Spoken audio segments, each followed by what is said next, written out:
بسم اللہ الرحمن الرحیم۔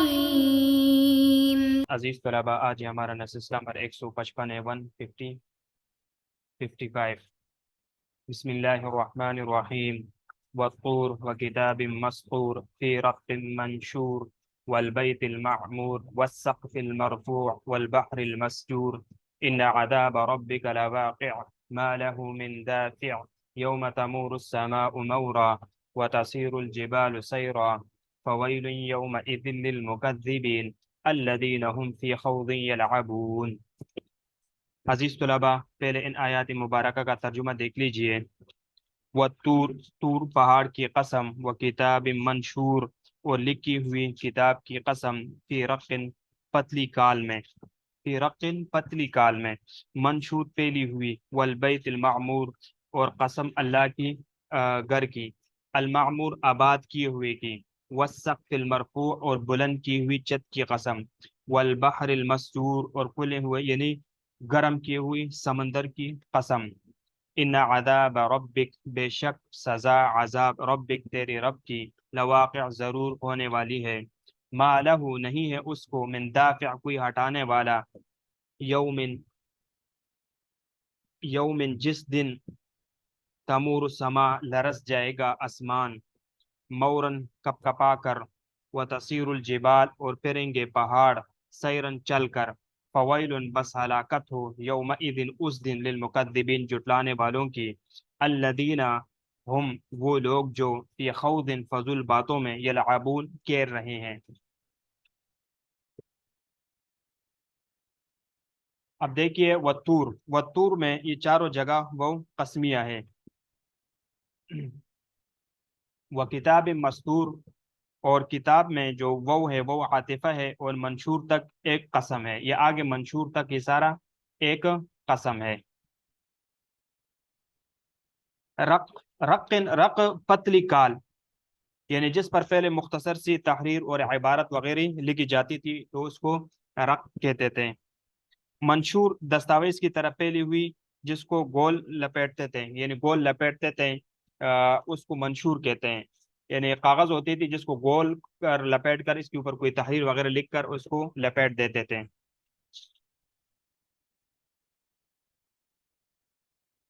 المسجور، مسجور اس میں مفعول ہے، خوب گرم کیا ہوا، اور یہ نصر ینصر یعنی سجر یسجر سجرن، یعنی التنور، تندور کو گرم کرنا، جیسے کہ دوسری جگہ میں اللہ تعالیٰ نے فرمایا وَإِذَا الْبِحَارُ سُجِّرَتْ، اور جب سمندر ابلیں گے۔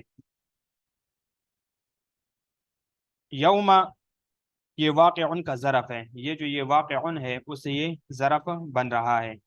تمور، مار یمور مورن، یعنی بمانا کسی چیز میں لہریں اٹھنا، حرکت کرنا۔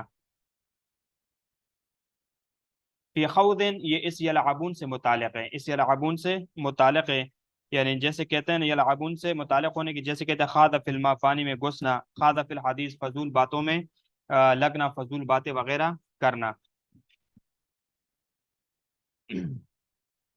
اب دیکھو کہ اس سورۃ طور، اس طور کا ماقبل کے ساتھ کیا ربط ہے۔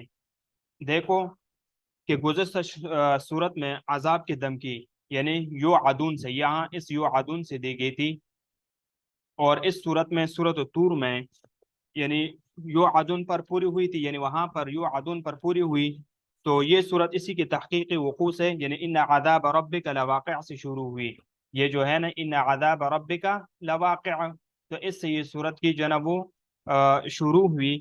پہلے چار نظائر سے جو حقیقتاً یا حکماً وعدے ہیں استدلال کیا ہے کہ عذاب آخرت کا وعدہ یقینی ہے، اور وہ عذاب یعنی حتمی طور پر اور یقینی طور پر وہ عذاب ہونے والا ہے، اور اس میں کوئی شک وغیرہ نہیں ہے۔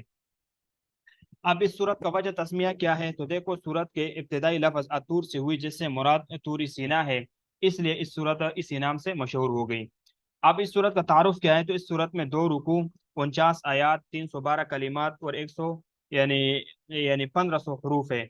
امام قرطبی رحمہ اللہ نے لکھا ہے کہ جمہور علماء کے نزدیک یہ صورت مکی ہے، یعنی یہ صورت ہجرت سے پہلے مکہ میں نازل ہوئی، اور موطا امام مالک میں جبیر بن مطعم رضی اللہ عنہ سے روایت ہے کہ فرماتے ہیں کہ میں نے رسول اللہ صلی اللہ علیہ وسلم کو مغرب کی نماز میں سورۃ طور پڑھتے ہوئے سنا، آپ سے زیادہ یعنی خوش آواز اور آپ سے زیادہ اچھے قرات والا میں نے اس سے پہلے کسی کو نہیں سنا۔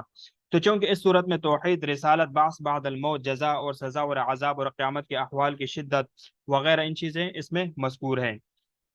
اب اس صورت میں یعنی دو رکوع ہے، تو پہلے رکوع میں کفار کا انجام، یعنی انجام بد، اور جنت میں یعنی جنت کی نعمتوں میں یعنی اہل جنت کا اظہار اور اطمینان وغیرہ مذکور ہے، اور دوسرے رکوع میں منکرین کے بے عقلی، ضد اور عناد وغیرہ کا بیان ہے۔ تو یہ مختصر سے مضامین اس صورت میں بیان ہوئی ہے۔ اب وضاحت دیکھ لیجئے، دیکھو، والطور وکتاب مستور فی رق منشور والبیت المعمور والسقف المرفوع والبحر المسجور، قسم ہے طور کی اور اس کتاب کی جو کھلی ہوئی کاغذ میں لکھی ہے، اور بیت معمور کی اور اونچی چھت کی، اور دریا شور کی جو پر ہے۔ والطور یہ وہ پہاڑ ہے جس میں موسیٰ علیہ الصلوۃ والسلام کو شرف کلام بخشا گیا، یہ مدین میں ہے۔ وہ کتاب مستور قرآن مجید ہے، نکرہ لایا کیونکہ یہ تمام کتابیں مخصوص شان والی کتاب ہے، یا یہ کہ لوح محفوظ میں ہے، یا یہ ہے کہ تورات ہے، لیکن یعنی راجح قول یہ ہے کہ اس سے مراد کتاب مستور سے قرآن ہی مراد ہے۔ فی رقن اس سے صحیفہ مراد ہے، یا یہ کہ وہ چمڑا جس پر لکھا جائے، منشور کھلا ہوا جس پر مہر اختتام نہ ہو، یا چمکدار وغیرہ۔ اب والبیت المعمور فرشتوں کا کعبہ، یعنی وہ عبادت خانہ جو آسمان میں بیت اللہ کے سیدھ برابر میں ہے، جس کا فرشتے طواف کرتے ہیں، کثرت زوار کی وجہ سے اس کو آباد گر فرمایا۔ روایت میں ہے کہ ہر روز اس میں سے جو 70,000 ملائکہ طواف کر کے نکلتے ہیں، یعنی ان کی دوبارہ باری نہ آئے گی۔ ایک قول یہ ہے کہ کعبہ ہی کا نام ہے، یعنی حجاج اور عمار کی وجہ سے وہ ہر وقت آباد ہے۔ والسقف المرفوع اور آسمان، اسے آسمان مراد ہے، عرش الہی مراد ہے۔ والبحر المسجور اور بڑا ہوا سمندر یا گرم کیا ہوا۔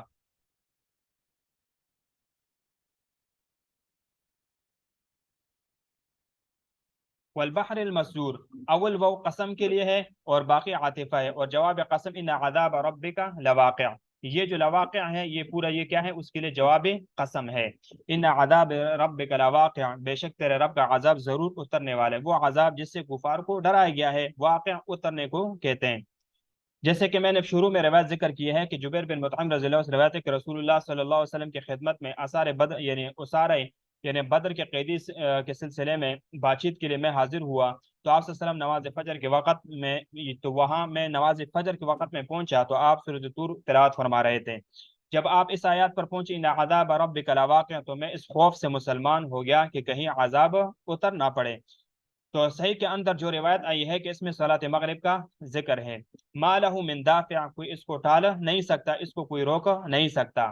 تو ما لہ من دافع یہ جملہ واقع کی صفت ہے، یہ جو ما لہ من دافع ہے یہ پورا یہ ما لہ من دافع یہ ان عذاب ربک لواقع کے لیے ترکیب میں صفت بن رہا ہے۔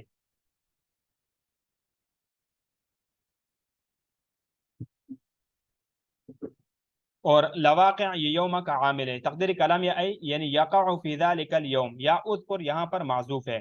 اب آگے منظر قیامت کو اللہ رب العزت بیان پر یوم تمور السماء مورا، کہ جس روز آسمان تھرتھرانے لگے گا، یعنی چلنے والی چکی کی طرح گھومے گا، وہ تصیر الجبال سیر، اور پہاڑ ہٹ جائیں گے، ہوا میں بادلوں کی طرح چلیں گے، کیونکہ وہ بکھرے ہوئے ریت کی ذرات بن جائیں گے۔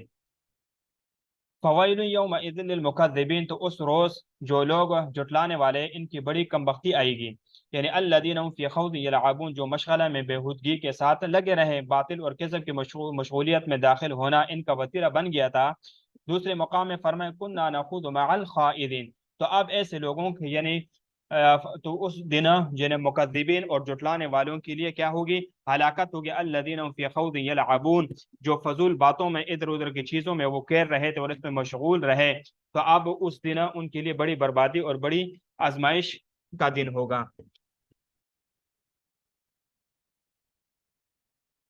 یوم یدعون الی نار جہنم دعا، انشاءاللہ اس کو آگے ہم نیکسٹ درس میں پڑھیں گے۔